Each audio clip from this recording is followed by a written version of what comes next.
welcome. Welcome everyone to another video. Today's date is Wednesday, January 21st. It is 9:08 a.m. Early to rise is the mind, but the soul still wants to sleep. All right, this is a joke. This is the joke. I'm a little tired mentally, but it's a good thing because, again, there's a few things that I have to speak about. From the last video, I spoke about, let's go ahead and check it out because I forgot instantaneously. And I don't want to stop the recording because I forget how to get it back. I talked about the soul in the last video. That was a bit weird, hard to talk about. This video is going to be a little different. And it's going to be about something that's harder to talk about because it's literally everywhere. Now, I'm going to take it very slowly because there's a few things that I have to really cover in order for it to make sense. So the first part is what I'm talking about. I am talking about lust. Now, I want to go and search up the word lust so I can just make sure everything that I'm saying is as correct as possible because, again, I am fallible. I am a human being. So, lust is an intense, often overwhelming desire, most commonly for sexual gratification, but it can also manifest as a craving for power, food, or success, driven by biological urges and brain chemicals like dopamine. So I'm going to just go into dopamine and figure out what that is really quickly. Dopamine is a crucial neurotransmitter, meaning it's inside your brain transmitting this chemical or this fluid, whatever this is, in the brain's reward system. So it's like your brain has a part of your brain that allows for you to feel reward. And this has an influence on pleasure, motivation, learning, mood, and the movements by transmitting signals between neurons. Neurons are the very, very small parts of your brain. You know, when people say brain rot, it's really your neurons are not firing at the levels that they should. All right, going into a whole nother spiel there. But lust is the strong desire for things. Now, it's interesting because the word lust is spelled L-U-S-T. L-U. It's like this word "you" has an empty space from the very beginning at the top of the letter U. It's like it is a void that can't be filled. Lust. Now, love is different because love has an enclosed letter, meaning it is like that. Lust is like that. If I can physically show you, right? I'll switch my hands so it makes more sense. You have lust, which is like a cup, right? People always say the cup is half full, the cup is half empty. Perspective, right? People will say perspective. But what lust is its emptiness in the form of you can fill it up as much as you want. And you can get as much as you want. It's up to you. Love, though, is circular. It's like it's a hole. So lust is an interesting thing. Lust in general can be seen physically. You know, I'm a young man. I have testosterone in my body. I crave women, right? But why am I craving a woman? Because I want to have children. Okay. But then all the other times that I'm not having a child, what am I doing? I'm lusting after my wife. Maybe, maybe not. I have to know that because she may want it more because she also has lust. This is a hard topic to discuss because it hits very close to home for specific people. Why I say it like that is because I want to be as honest as humanly possible. Right? People say the brutal, honest truth. Truth hurts when it's delivered in an honest form, because it takes an individual to really think through what they're going through, to assess why they're going through it. So, lust is the first sin, honestly, that I have figured out why it's so dangerous and so potent. Because you can't get enough of it. Just yesterday, I was at a Black Excellence Summit here at the university, and I met the previous, speaker of the house. And in meeting him, I saw restraint. Restraint is is you combating what you have in your heart, or what you have in your desires. So restraint is like the highest form of self-discipline. The highest form. There is no form that's greater than self-restraint. This is why in the Islamic faith we have a month called Ramadan coming up. Ramadan is where you fast. So some people look at it as a physical fast, like I'm not eating food, I'm not drinking water. But the fast is really for your mind, for your body, and for your spirit, for your soul. Because you need to fast in a world that is hungry and is lustful. For instance, I am 24 and I am in my final year of this, undergraduate studies that I'm completing.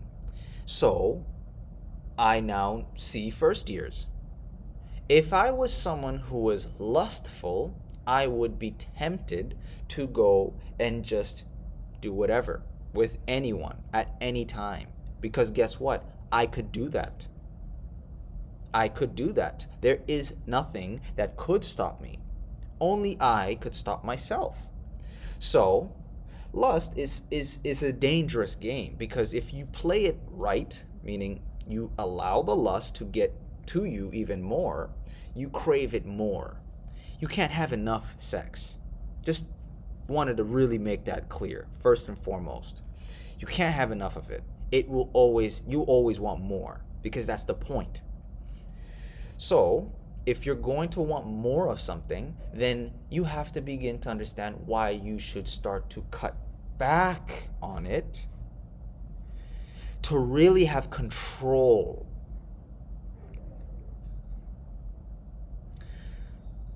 Control is harder because control takes effort. People will say words like falling for desire, right? Desire.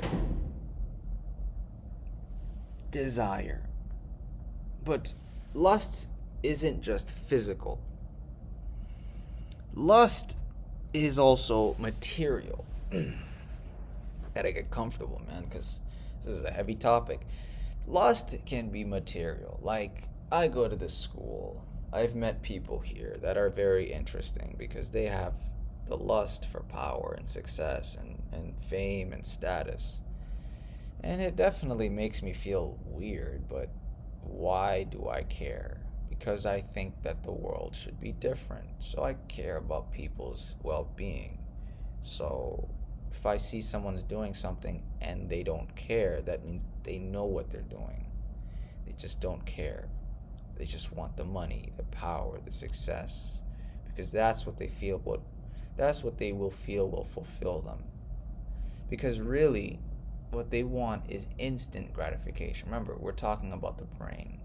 The brain can be working against you, right? If you have these dopamine receptors, you can fry it by watching too much pornography, for instance.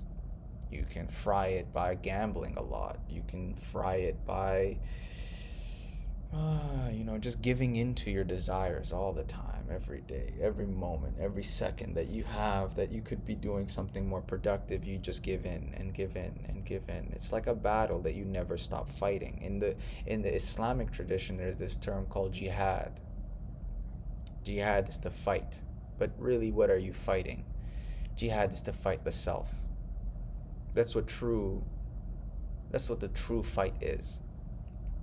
I have a book called The Five Rings by Miyamoto Musashi. This is a samurai. Well, technically a Ronin because his master passed away, then he became a Ronin because you are on the path on your own. Basically, the point of it was he was alone and he figured out the secrets of the samurai and the life. He was alone because you are born alone and you will die alone. So the lust that comes from this life is to tempt you every day, every moment, every second. So that's the lust of power, success. The last part of lust is even more difficult to describe because this is even harder to put. This one I'm still figuring out, so please bear with me. Lust of life. Right? So I'll use older people as an example because older people desire and lust for younger youth, for like to be youthful. So they will get liposuction, they'll get Botox, they'll, everything, lip fillers, just to look younger because they want to feel younger, because they desire to be younger. They lust to be younger again so they can feel young again, to do what young people do. Okay? Now the younger generation, that are growing up, they are actually in a different perspective. They are wanting to be mature. If they want to be mature, so they'll do things. They'll wear more seductive clothing. They'll talk about topics that are very, very, because they want to be mature. They're trying to be mature. So if you see a 16-year-old and they're wearing something, just remember to yourself, I can't change that person. It's the way that they want to be, and they have to figure that out for themselves. So it's the same thing with a 19-year-old, with a 20-year-old, with a 21-year-old, with a 22-year-old, with a 23-year-old. It doesn't matter. You age, but your mind may be the exact same. It may have never grown, may have never, evolved past the stage that you were already at the beginning. So, when you go into the Bible and the Quran and all these different texts and, you just start to read like women, and I'm going to say this carefully because I don't want to offend anyone. Women have a power over men like no other. Period. There is no way around that. If you want to argue with me, go ahead. I'm not going to argue. I know what I'm saying. Women have a power over men like no other. So, if understanding that, you think that you can get out of it by getting married, hey, you may have got yourself in another problem because now you're in a marriage with a woman. So you understand that the desires of a woman will never cease. Never. Always will want more and more and more. So you have to be careful in the thoughts that you have with people, and especially with the opposite gender. Women too deal with men. And remember, men, we're very quick to looking at them. Very, very quick. So it's a moment of catching the moment, right? I look at it like this. If a woman is walking past you and you just happen to glance up and you see her buttocks or you see her breasts or you see her lips or her hair, you catch yourself in that moment and just go right back to what you were doing. Not like, it's like a, And breathe in too. Like, you got to breathe in when you're doing these things because it's a desire, so you have to fight it by suppressing yourself. And suppressing yourself is a form of restraint. Right? This is why people play sports, because look, seriously, you got to release your energy somehow. If you're not married, if you're not in a relationship, you got to get that energy somehow out of you. But if you are married, then you have to be aware of how you're releasing that energy just as well. Because, again, lust is a cup that is empty and can never be filled. So thank you guys for watching this next video. I'll be sure to post a few others coming up the next few days. I don't know what I'm going to talk about. Literally, I do not know. So thank you for just being there with me, and be patient with me, guys. There's a lot more videos that are coming. I'm very sure of it, God willing. Inshallah. Take care.